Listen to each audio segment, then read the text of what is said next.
Shalom. Sekian tahun yang lalu saya pernah dengar seorang hamba Tuhan yang gerejanya besar sekali, dan dia seorang gembala dan juga seorang teacher. Kalau mendengar dia mengajar tuh enak sekali.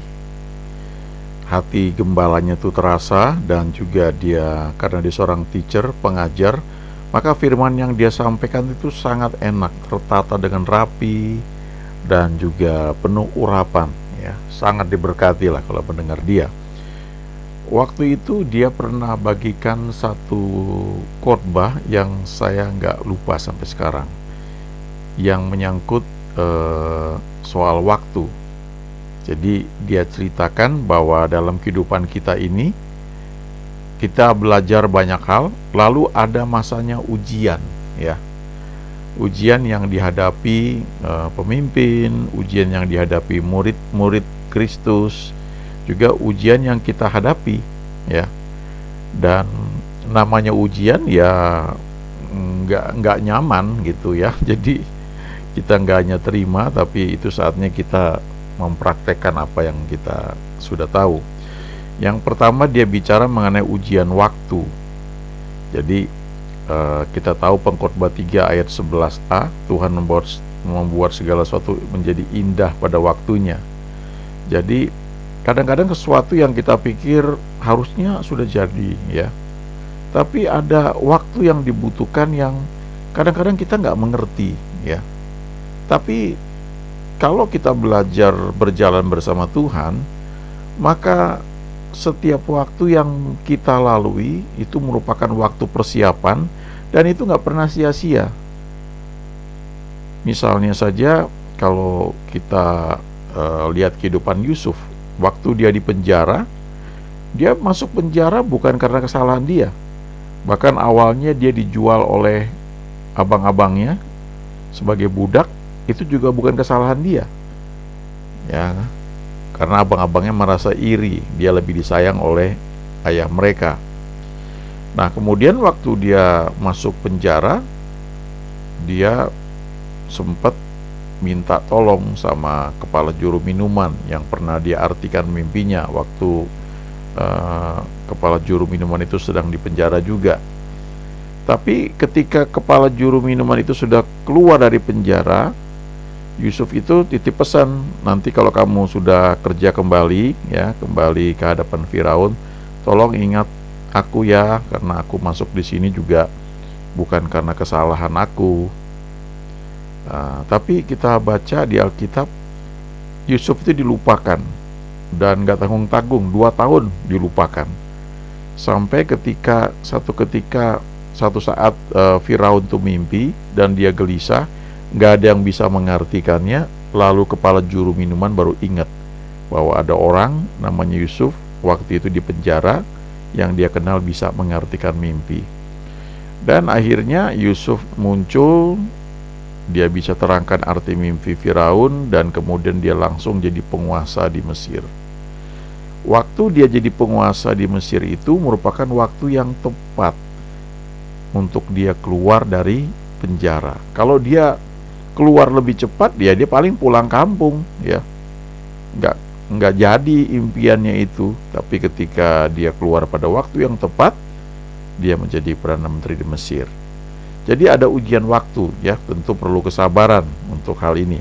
Kita lihat ada lagi ujian yang lain, yaitu ujian ketekunan.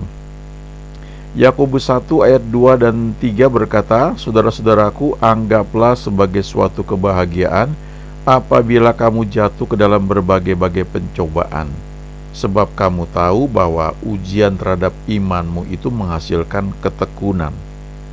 Jadi iman itu dalam prakteknya, iman itu kan muncul karena firman Tuhan rema, ya. Kita dengar firman menjadi rema, kita putuskan percaya, lalu muncul iman. Tapi dalam pertumbuhannya iman itu ada yang butuh waktu, dan kadang-kadang cukup lama. Dan itu diperlukan supaya dikatakan kayak Abraham, imannya tidak menjadi lemah, ya, sekalipun dia tahu tubuhnya sudah sangat tua. Jadi untuk iman itu akhirnya meraih apa yang Tuhan janjikan, salah satu yang diperlukan itu adalah ketekunan. Ibrani 10 ayat 35 ya 36 berkata, sebab kamu memerlukan ketekunan supaya sesudah kamu melakukan kehendak Allah, kamu memperoleh apa yang dijanjikan. Jadi untuk iman itu menjadi matang atau dewasa dan bisa meraih janji yang Tuhan berikan bagi kita, maka diperlukan ketekunan ya. Dan supaya muncul ketekunan itu, maka iman itu perlu diuji ya, di-exercise, dan akibatnya muncul ketekunan. Jangan lupa firman Tuhan juga berkata bahwa Allah adalah sumber ketekunan.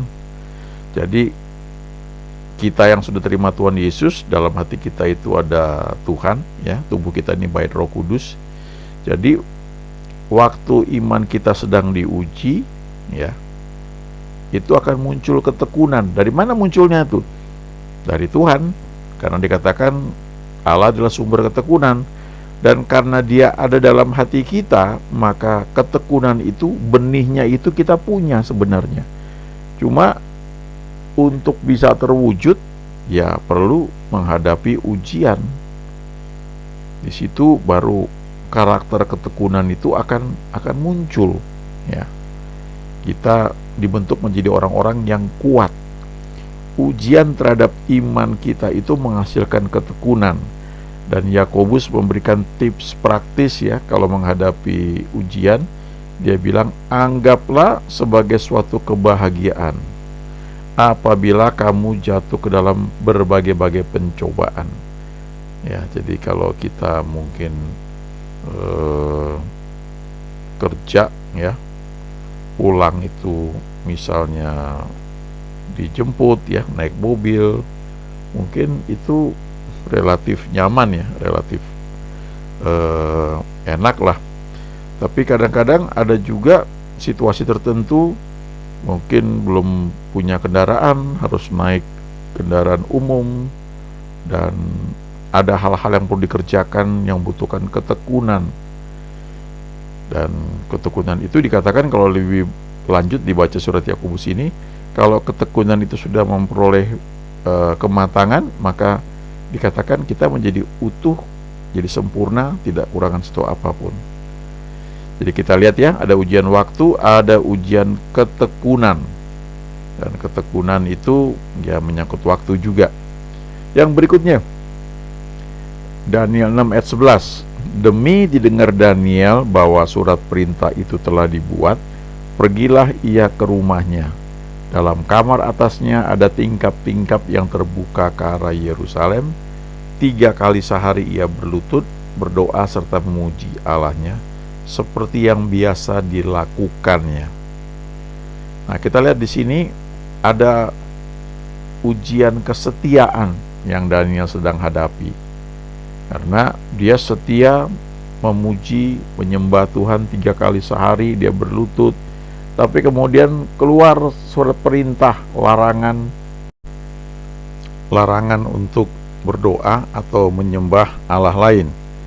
Dan Daniel di sini tetap setia ya, dia orang yang setia. Bahkan dikatakan juga di Daniel 6 ayat-ayat sebelumnya, dikatakan ia ini setia ya, Daniel ini setia, sehingga ketika dicari kesalahannya dalam urusan kantor, dalam urusan pekerjaan, tidak ketemu. Lalu dikatakan karena dia ini setia, jadi dia lakukan segala hal yang menjadi tugas dia itu dengan sungguh-sungguh dan tidak bercela. Ya, ini luar biasa ya.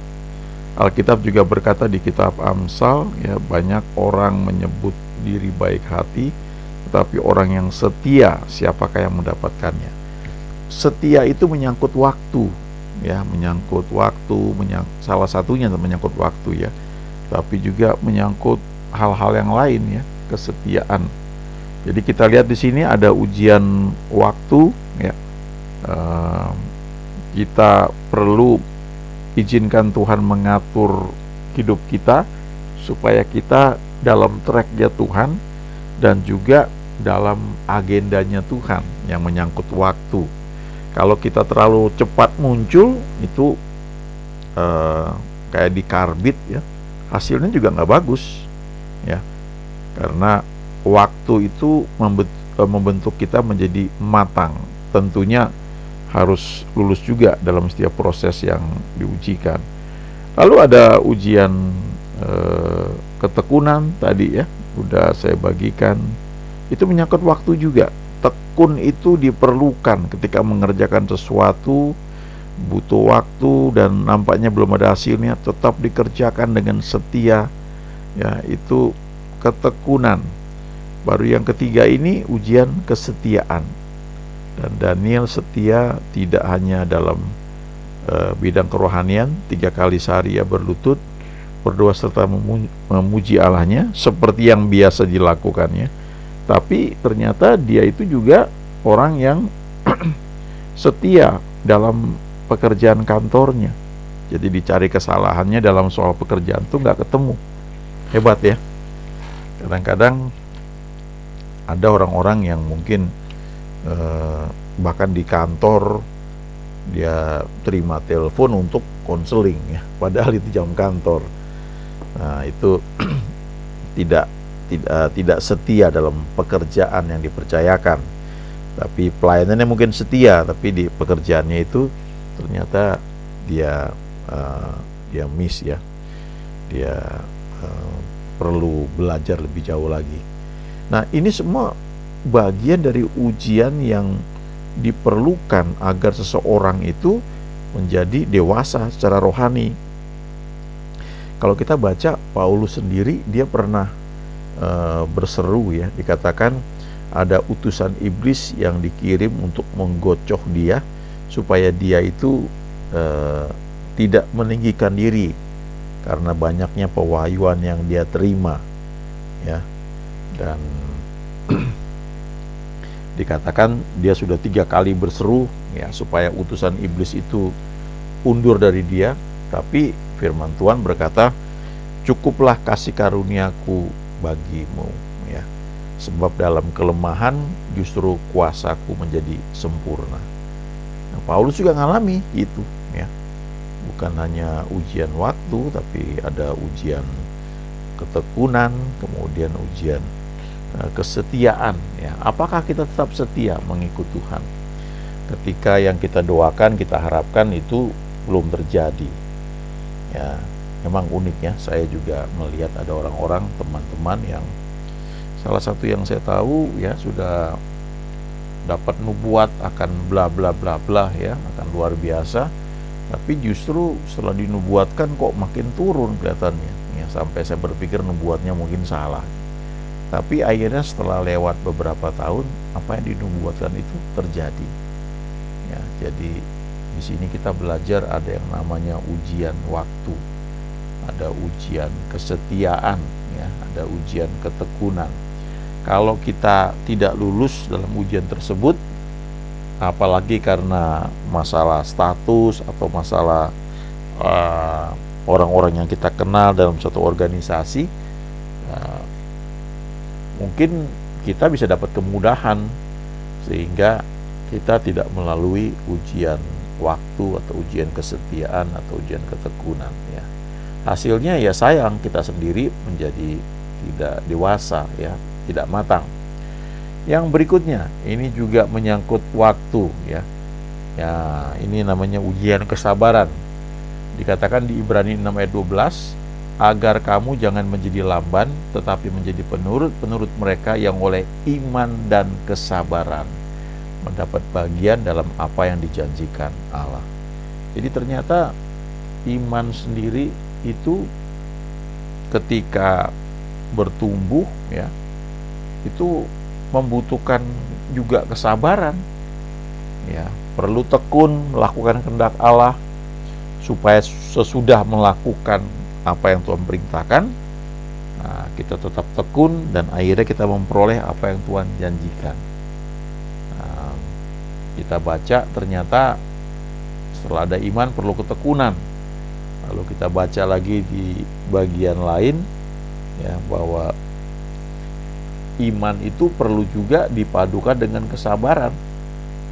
Ya, kita bisa lihat mungkin dalam kehidupan Daud, ketika sudah jelas dia diurapi menjadi raja, dia akan menjadi raja menggantikan Saul. Tapi ada kesempatan ketika dia bisa bunuh Saul, ketika Saul sedang buang air besar di sebuah gua. Daud nggak berani, akhirnya cuma potong punca jubahnya dan hatinya berdebar-debar. Ya. Yang kedua, ketika anak buahnya nawarin, biar aku bunuh aja ini Saul, sekali tikam dengan tombak, nggak usah 2 kali katanya, sekali aja. Tapi Daud melarang anak buahnya melakukan hal itu. Ya. Dia bilang, jangan menjamah orang yang dipilih Tuhan, yang diurapi Tuhan. Nanti kalau sudah waktunya, ya dia akan tersingkir sendiri, dan aku akan jadi raja. Nah, dia bisa tersingkir karena ada orang lain mungkin, entah yang menyingkirkan dia, atau karena ada hal-hal lain, ya, bisa seperti itu, ya.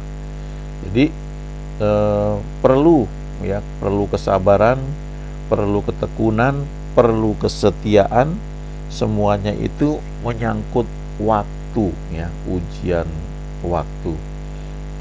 Nah, ini memang seringkali gak enak, apalagi yang namanya ujian ketekunan. Saya ingat dulu seorang hamba Tuhan namanya Derek Prince, dia bagikan dari Ibrani 10 tersebut, sebab kamu memerlukan ketekunan supaya sesudah kamu melakukan kehendak Allah, kamu memperoleh apa yang dijanjikan.